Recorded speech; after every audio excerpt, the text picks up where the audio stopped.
मैंने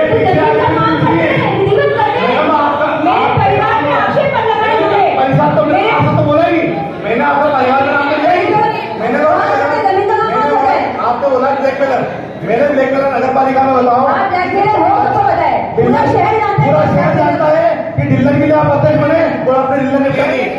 हम लोग जो दशहरा था, मेरा कहना दशहरा था, जो सत्य पे असत्य में सत्य की होती है, हम 20 साल से लड़ रहे थे जो डिल्लर रुक जाए, लेकिन नगर पालिका की फाइल गया है, हमारे को लिख के दिया जाता है कि आपको डिल्लर की फाइल नहीं दी जा सकती, वो किसी ने डीजी बना कर दिया। तो मेरा कहना है छुपा के आपने काम करा, इस बात के लिए मिठाई लाया हूँ कि हम हार गए। नीमच नगर पालिका परिषद का विशेष सम्मेलन सोमवार को पुरानी नगर पालिका बंगला नंबर 60 में आयोजित हुआ, जहां शहर में विकास कार्यों सहित अन्य स्वीकृतियों के 24 प्रस्ताव परिषद की बैठक में पारित किए गए। इस दौरान बहस, आरोप प्रत्यारोप भी देखने को मिले। बैठक में शहर के कई ऐसे मुद्दे भी उठे जिससे जनता परेशान हो रही है, जैसे नालों में पानी का मटमैल आना, शहर में आवारा कुत्तों की बढ़ती संख्या, बढ़ते अतिक्रमण सहित अवैध कॉलोनियों के मामले। वहीं परिषद की बैठक शुरू होने से पूर्व नगर पालिका में कार्यरत सफाई कर्मचारियों ने भी अपना विरोध दर्ज कराया।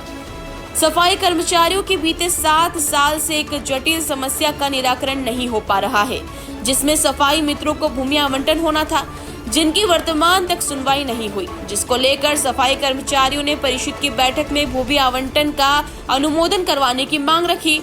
वहीं परिषद की बैठक में 24 प्रस्ताव पारित किए गए, जिसमें शहर के विभिन्न वार्डों में सीसी सड़क निर्माण, पुलिया निर्माण, पिकनिक स्पॉट सहित अन्य विकास कार्यों के लिए 11,51,19,286 रुपयों की स्वीकृति हुई। इस दौरान कांग्रेस पार्षद नेता प्रतिपक्ष योगेश प्रजापति और नगरपालिका अध्यक्ष के बीच तीखी नोकझोंक भी देखने को मिली। योगेश प्रजापति ने ढिल्लन भूखंड मामले में जीतने पर नगरपालिका अध्यक्ष के सामने मिठाई का पैकेट रख दिया। वहीं आरोप लगाए कि ढिल्लन भूखंड के दस्तावेज नगरपालिका से गायब करवा दिए गए, जिसका पलटवार करते हुए नपाध्यक्ष ने नेता प्रतिपक्ष को ब्लैकमेलर कहा और कहा कि जैसे दशहरा उत्सव पर असत्य पर सत्य की जीत होती है, उसी प्रकार योगेश प्रजापति के आरोप झूठे निकले। वहीं कांग्रेस पार्षद योगेश ने कुत्तों की नसबंदी को लेकर भी सवाल खड़े किए। पूर्व में भी हुई कुत्तों की नसबंदी में भारी भ्रष्टाचार के आरोप लगाए गए। मीडिया से चर्चा में नपाध्यक्ष ने कहा कि नगर पालिका के प्रस्ताव में जो कॉलोनी शहर में अतिक्रमण हटवा कर काटी गई थी, उसे 40 वर्षों बाद TNCP से परमिशन मिल गई है, जिससे शहर के मध्यम वर्गीय परिवार के लोगों को लाभ मिलेगा, रहने के लिए छत मिलेगी। बहुत ही एक बड़ी मुझे लगता है कि खुशखबरी पूरे शहरवासियों के लिए है कि 40 वर्षों बाद जो कॉलोनी का प्रस्ताव हम लाए थे, जिन ज़मीनों पर अतिक्रमण था उनको मुक्त करा के वहाँ पर हम लोगों ने जो कॉलोनी काटी थी वो हमारी टाउन एंड कंट्री से पास हो गई है, TNCP से अप्रूवल मिल चुका है उसको। तो आगे की प्रक्रिया के लिए अब हम आगे बढ़ रहे हैं, तो एक विधिवत जो प्लॉट होंगे वो जो मध्यम वर्गीय परिवार होंगे, जो भी पार्टिसिपेट करेंगे, विधिवत उनको आवंटित किए जाएंगे। तो निश्चित ही जो आवासीय कॉलोनी है उसमें लोगों को घर मिलेगा, जो व्यावसायिक है उसमें 40 प्लॉट है, तो लोग अपने गोदाम या अपना शोरूम बना पाएंगे, शहर का विकास होगा। और नगरपालिका की जो ज़मीनें हैं जो अतिक्रमण में जा रही थी, आज उनको भी मुक्त कराकर हम लोगों ने ये प्रयास जो किया है वो सफल हुआ है और नगरपालिका को आय होगी राजस्व की, उससे 40 वार्ड में विकास कार्य होगा। तो ये पूरी विधिवत प्रक्रिया जो चल रही है, सभी को बधाई देती हूँ। उसके अलावा परिषद में आज हमारे जो विषय थे, लगभग 24 विषय थे, उनमें हमने हड़किया काल में जो पिकनिक स्पॉट के रूप में डेवलप करने के लिए जो प्रथम चरण है वो शुरू कर दिया है। उसमें हमारा पूरा रैम्प बनेगा ऊपर तक जाने का। अभी हम गए थे निरीक्षण पे, तो वहाँ पर जो था जाने की रास्ता नहीं है, और वहाँ पर हम आने वाले समय में लाइट लगा के, बैठने की व्यवस्था करा के, पानी की व्यवस्था करवाएंगे, शौचालय बनवाएंगे, ताकि कोई भी वहाँ जाता है तो परिवार के साथ एक जगह हो जहाँ पर वो पारिवारिक एक जो हमारी पिकनिक स्पॉट के रूप में हम डेवलप कर रहे हैं। साथ ही जो हमारा PM आवास का भी जो पेवर ब्लॉक का काम अंतिम चरण में था वो भी पूरा हो गया है। जब हम किसी को आवास देते हैं तो हम ये चाहते हैं कि वो परेशान ना हो वहाँ जाके, तो वो उसका जो पुनरीक्षित प्राक्कलन था वो भी आया है। तो पेवर ब्लॉक का काम भी वहाँ पर जल्द पूरा होने वाला है और दिवाली तक हम चाहते हैं कि दिवाली से पहले वो आवंटन कार्य उसका भी कर दिया जाए। नगर पालिका के सफाई कर्मी भी आपके पास पहुँचे थे, क्या समस्या है?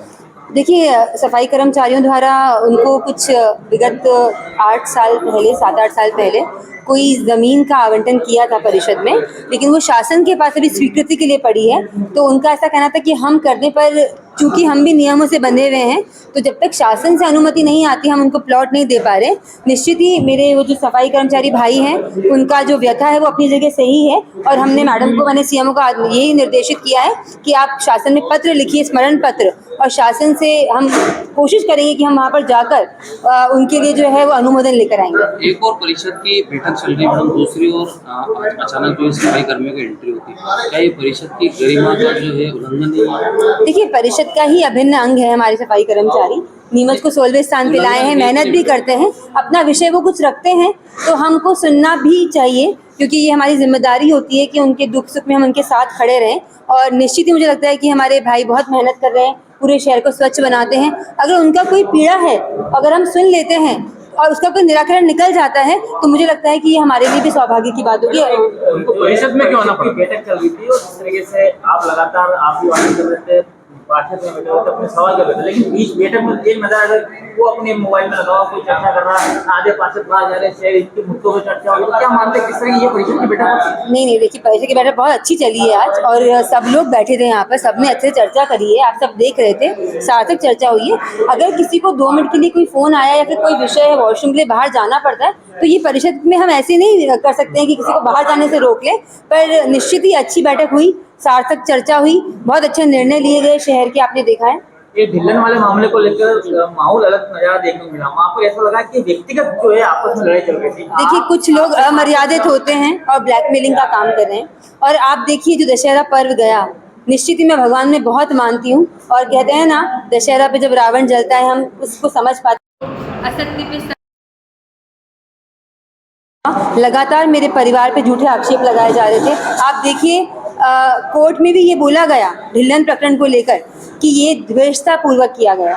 आप सोच सकते हैं, और 7 बार जब केस लगाए, 7 बार ढिल्लन प्रकरण जीता है। मेरे अध्यक्ष बनने से पहले मेरे परिवार ने कोई ज़मीन खरीदी है, क्योंकि हमारा ये बिजनेस आज से नहीं है, पिछले कई वर्षों से। और आपको मैं चैलेंज दे सकती हूँ कि संतोष चोपड़ा के लिए या गौरव चोपड़ा के लिए कोई ये बोल दे कि कोई ज़मीन भी, 1 इंच ज़मीन भी हमने किसी की ले ली। भूमाफिया किसको बोलते हैं? जो ज़मीनें खा जाता है, ज़मीनें गवर्नमेंट की या किसी व्यक्ति की।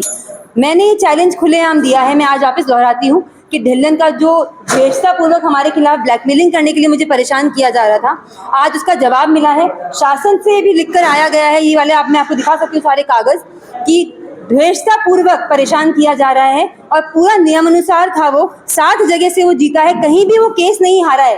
तो आज पूरे शहर के सामने मैं आप लोगों को बोलूँगी कि अगर सच्चाई की जीत हुई है, ईमानदारी की जीत हुई है, तो आप लोगों के कंधों पे ये जिम्मेदारी है कि आप निष्पक्ष पत्रकारिता करें और झूठे लोगों को सबक सिखाएं कि ऐसे किसी को ब्लैकमेल करना और डिमांड रखना सही काम के लिए, क्या ये सही है? क्या ये नीमच का माहौल सही है? आज मेरे परिवार के साथ हुआ है, कल को आपका परिवार होगा, आपके भाई बंद होंगे। जब किसी प्रकरण में कोई त्रुटि नहीं पाई गई, 7 बार जो केस जीता है, ढिल्लन कह के क्यों बदनाम किया जा रहा था? बस इसलिए क्योंकि मैं अध्यक्ष पद पे हूँ, और कांग्रेस वाले पार्टी मुझे परेशान करेगा, और कांग्रेसी भी इसलिए परेशान करेंगे कि उनको कुछ पैसे मिल जाए। ये ब्लैकमेलिंग नहीं चलेगी, सच्चाई और ईमानदारी हमेशा जीतती है, और आज पूरे शहर ने देख लिया कि सच्चाई जीत गई और असत्य हार गया। कितनी शर्मनाक बात है कि वो ढिल्लन का प्रकरण जो है पिछले 25 सालों से नगर पालिका में विवादित भूखंड था, जिसको भारतीय जनता पार्टी के लोग भी पहले रोकना चाह रहे थे, कांग्रेस के लोग भी रोकना चाह रहे थे। इनके भारतीय जनता पार्टी के सभापति ने अभी तक आपत्ति लगा रखी है। ऐसा भूखंड जिसके नगर पालिका के अधिग्रहण होना था, उसको नगर पालिका अध्यक्ष ने जिस दिन से जीते थे, उनका ख्वाब था कि ढिल्लन प्रकरण अपना करना है। वो 40 करोड़ की प्रॉपर्टी थी। आज उन्होंने ढिल्लन प्रकरण अपने पक्ष में कर लिया, शासन स्तर तक उनकी सरकार होने का फायदा उठाया। और इस बात को लेकर जब मैंने उनसे कहा कि आपके द्वारा जो है पक्ष विपक्ष को छोड़कर और ना मतलब शहर विकास कीजिए, तो वो हर बार की तरह उन्होंने ना हमको नेग्लेक्ट किया। तो मैंने कहा कि आपके द्वारा किस तरह से ढिल्लन प्रकरण किया गया है, सबको मालूम है। नगर पालिका से फाइल गायब है, मुझे लिख के दिया जा रहा है कि हम ढिल्लन की फाइल नगर पालिका अध्यक्ष ने मना करा देने के लिए नहीं दे सकते। और आज आपने उस फाइल को कर लिया, हमारे को जानकारी लगी कि आपने पहले नामांकन भी कर लिया, फ्री होल्ड भी कर लिया। तो सीधा नगर पालिका के अंदर पद पे बैठकर आपने किस तरह से नगर पालिका को आर्थिक नुकसान पहुंचाया है, इसको मैंने कहा है। नगर पालिका अध्यक्ष के द्वारा जब मैंने ढिल्लन की बात कही तो उनको बुरा लगा, तो उन्होंने ब्लैकमेलर कहा। मैं नगर पालिका अध्यक्ष जी से पूछना चाहता हूँ कि नगर पालिका अध्यक्ष जी ने कितने जमीन घोटाले करे हैं, पूरा शहर जानता है। मैंने कोई जमीन घोटाला करा हो तो नगर पालिका अध्यक्ष बताए, किसी जमीन में एक मामले में मैंने आवाज उठाई तो बताए। लेकिन हाँ, मैंने नगर पालिका की करोड़ों अरबों रुपए की संपत्ति को नुकसान होने से बचाया है। आप देखिए कि इंडस्ट्री एरिया के आगे की जमीन, वो 200 करोड़ की जमीन 6 करोड़ रुपए में बेचे थे। मैंने आपत्ति ली, शासन स्तर तक लड़ाई लड़ी, इनके विधायक मंत्रियों तक बात पहुंचाई और वो कैंसिल हुई। इसके अलावा मैंने सिंधी पुनर्वास की लड़ाई लड़ी, जो इन्होंने 100 करोड़ की संपत्ति उसको नुकसान पहुंचाया, डिल्लन 40 करोड़ की उसका नुकसान पहुंचाया इन्होंने। उसके अलावा शासन स्तर पर वो हाई कोर्ट में कितने मामलों के अंदर पक्ष में जवाब दिया है। मैं बहुत जल्दी पत्रकार वार्ता करके हर चीज का खुलासा करूंगा कि नगर पालिका अध्यक्ष ने कम से कम 300 करोड़ से ऊपर की नगर पालिका को आर्थिक नुकसान पहुंचाया है। अब उनको जब बुरा लगता है तो कभी वो कहते हैं डिल्लन है, कभी कहते हैं ब्लैकमेलर, कभी कहते हैं रावण। अरे मेरे पीछे का बैकग्राउंड तो आप देख लीजिए नगर पालिका अध्यक्ष जी, पूरी नगर पालिका आपके कब्जे में है। आप, मैं नगर पालिका में घुसता हूँ तब से आपके दलाल मेरे पीछे लग जाते हैं और देखते हैं कि मैं कहाँ जा रहा हूँ, क्या कर रहा हूँ। और जैसे ही आपके पास फोन चल जाता है, नगर पालिका को आप, आपके पतिदेव गौरव जी, आपके ससुर जी संतोष जी चोपड़ा, आपके देवर जी कालू चोपड़ा, किस तरह से नगर पालिका के कब्जा करके किस तरह से भ्रष्टाचार का आलम फैला रखा है, पूरा शहर देख रहा है। आप देखिए शहर में और कुछ दिखेगा नहीं आपको, सिर्फ भ्रष्टाचार, धूल, इसके अलावा कुछ नहीं दिखेगा। सीधा सीधा नगर पालिका में वर्तमान में सिर्फ उन्होंने अपने फायदे के लिए बैठे हैं। इस बात को उनको बुरा लगा और उन्होंने आज मीडिया से चर्चा में उन्होंने एक बड़ी बात कही है कि कांग्रेस, एक भी पार्षद ने नगर पालिका अध्यक्ष से डिल्लन में पैसा मांगा हो तो नगर पालिका अध्यक्ष बताए। पहली बात तो नगर पालिका अध्यक्ष एक समझदार महिला होकर किस तरह से नासमझी की और मूर्खता की बात कर रही है। आपके सामने देखिए कि पूर्व में उन्होंने, जब ये अभी तो अध्यक्ष बनी, हम लोग तो आवाज 20 साल से उठा रहे हैं, हमारे पूर्व पार्षद भी उठा रहे थे और भाजपा के पार्षद भी उठा रहे, वो सारे ब्लैकमेलर थे। सिर्फ उनका निजी फायदा है, इसलिए वो पार्षदों को इस तरह की संज्ञा दे रहे हैं। अगर नगर पालिका अध्यक्ष जी के पूर्व के पार्षदों, उनके सभापति, उनका पूर्व मंडल अध्यक्ष ने आपत्ति लगा रखी, अशोक जी जोशी ने, क्या वो भी ब्लैकमेलर है? उनके अन्य सभापति, कई पत्रकार साथियों ने आपत्ति लगा रखी। इससे पूर्व जब भारतीय जनता पार्टी की सरकार थी तब उनके लेटर लगे हुए फाइल के अंदर, देखिए नगर पालिका अध्यक्ष। लेकिन फाइल कर करके किस तरह से लेटर गायब किए जा रहे हैं। नगर पालिका अध्यक्ष जी फाइल लाके बता दे, मैं पत्रकार वार्ता करके सबको बता दूंगा, दूध का दूध और पानी का पानी हो जाएगा कि नगर पालिका अध्यक्ष जी ने बैठकर उनकी पारिवारिक पृष्ठभूमि ने किस तरह से नगर पालिका को खोखला किया है। आपने ये भी कहा परिषद के दौरान ये कि नगर पालिका अध्यक्ष जी पद पे तो बिठा दिया उनके परिवार के लोगों ने, लेकिन किस तरह से वो नासमझी की बात करती है कि वो मुझे तो कहती है कि शासकीय कार्य में बाधा। अब उनको सोचना चाहिए कि वो भी एक पार्षद है, से अध्यक्ष बने हैं, मैं भी एक पार्षद हूँ।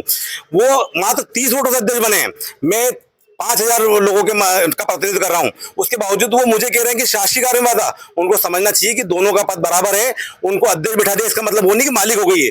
1 साल बाद उनको कोई पूछेगा भी नहीं, कोई नमस्ते नहीं करेगा। उनको जो पैसे वाले हैं ना, उनका जरा जाएगा पैसा, और शहर में जब निकलेंगे तो लोग उनको कहेंगे कि भ्रष्ट और चोर नगर पालिका अध्यक्ष जा रही है। माइक लेकर आएंगे अगली बार मैं माइक लेके आऊंगा, क्योंकि नगर पालिका अध्यक्ष ने कहा है कि माइक हमारा है। तो नगर पालिका अध्यक्ष नगर पालिका की प्रॉपर्टी जिस तरह से जमीन अपनी समझ रही है, उस तरह से माइक भी अपना समझ रही है। कोई बात नहीं, माइक नया हमारा खुद का खरीद के ले आएंगे।